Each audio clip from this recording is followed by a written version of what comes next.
Hey guys, thanks for dropping in for another Diecast Den Diecast review.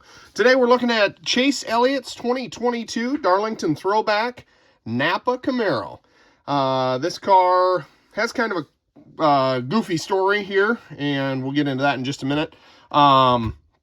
Standard ARC box with this ARC diecast. The only difference is they do have a Darlington Throwback Weekend sleeve that they put on them, which is kind of cool. It is similar to like the 2020 Throwback Weekend boxes. This sleeve is colored the same way, kind of has the same graphics and everything on it. This version, they made 1,092 of them. It's the number 9 Napa Throwback 2022 Camaro ZL1. So plenty of these built.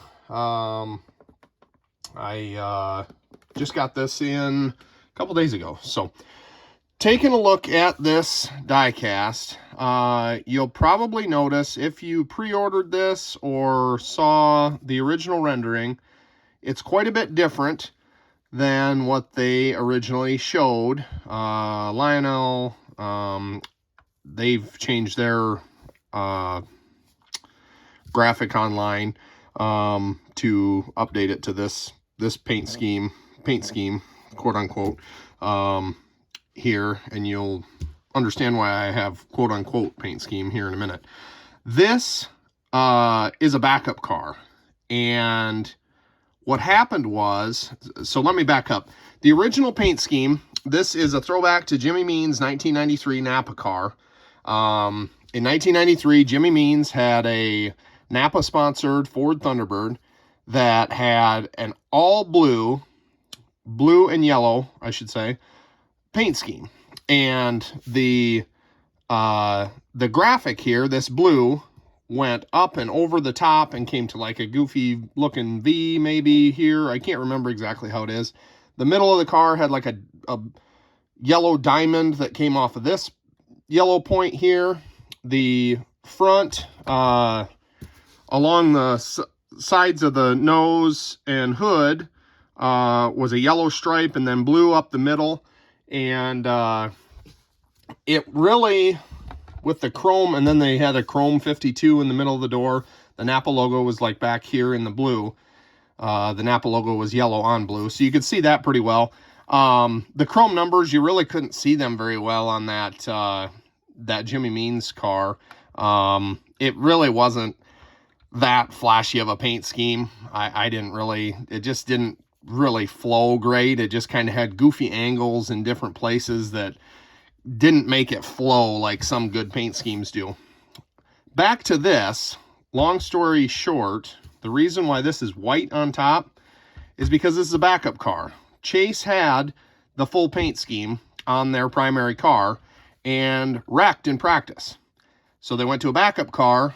All they had time to wrap, or all they had for wrap material on the truck, evidently, one of the two, was the sides of the car and, you know, the numbers, the overlayments, the numbers, the sponsor decals that go like on the hood, the roof number.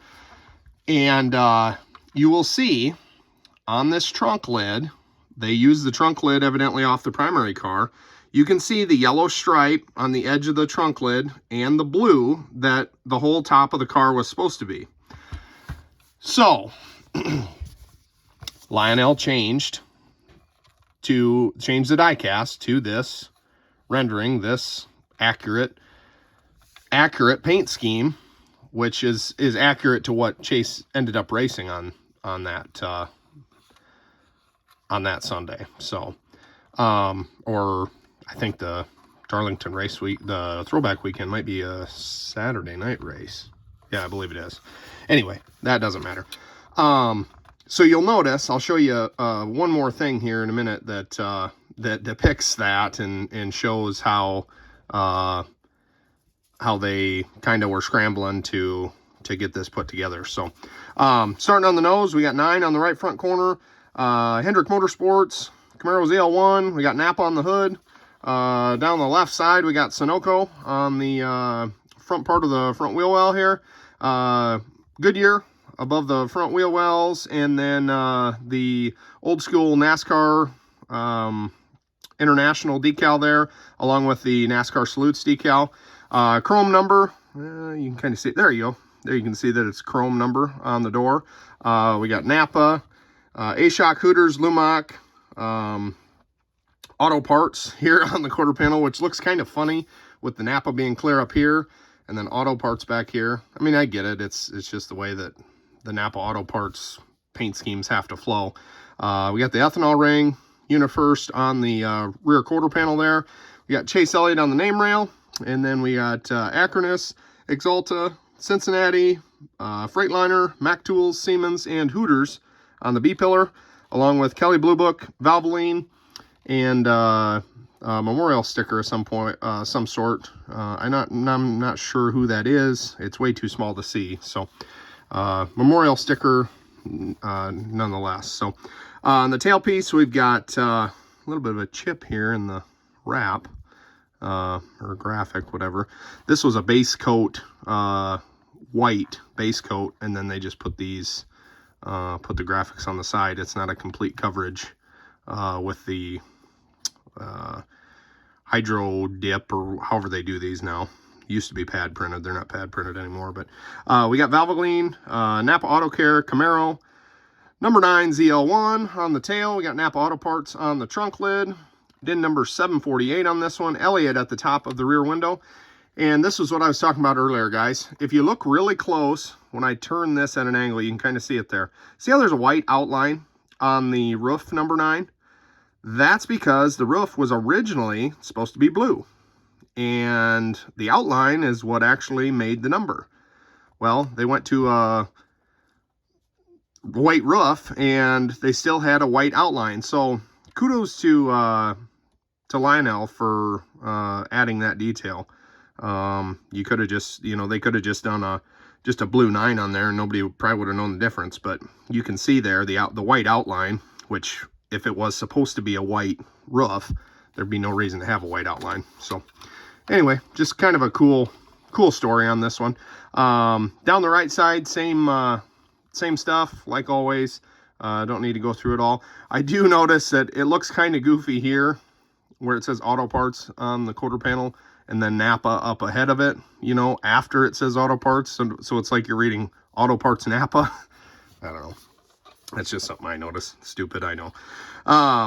This has got the throwback Goodyear Eagle livery on the tires, the old stencil type print, and I'm guessing that's probably, I did not do my research on that, but I would guess that is probably from the 60s or even maybe before. I don't know for sure. I'm not gonna say. But silver wheels look good on this paint scheme. But that's all I got on this one, guys. Just kind of a cool change up from what was originally supposed to be. And Lionel did kind of a change on the fly once this was, because I'm sure this this rendering was probably sent to them. I know it was, because like Hendrick Motorsports, still, if you order this diecast on their store, the picture is the original picture from Lionel that had the whole paint scheme. So if you order one from, if somebody were to order one from Hendrick and get it in, they'd probably be kind of confused when they pull this out of the box when they're thinking it's supposed to be all blue and yellow. So anyway, that's all I got on this one. We'll keep them coming.